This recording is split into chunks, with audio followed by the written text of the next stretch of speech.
Neste momento, o presidente reeleito, Arnaldo Melo, cumprimenta o vice-presidente, deputado Ricardo Murato.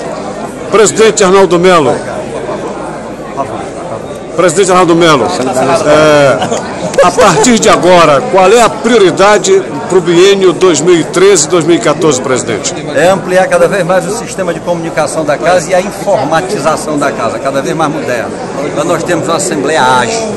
Chapa única, isso é sinal de unicidade entre o parlamento? Unidade entre a base do governo e unidade com a oposição.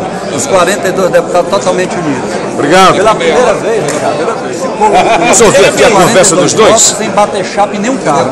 Aí o sujeito virou-se ali, tem um viés aqui, Pablo. Aí eu estava sentado, o Manel do meu lado. Aí Zé Carlos, cadê Zé Carlos? Primeira vez que eu vi uma reeleição dessa. Eu devia ter visto as minhas 5. Deputado Ricardo Murato, o senhor destaca... Arnaldo, eu não aguentei.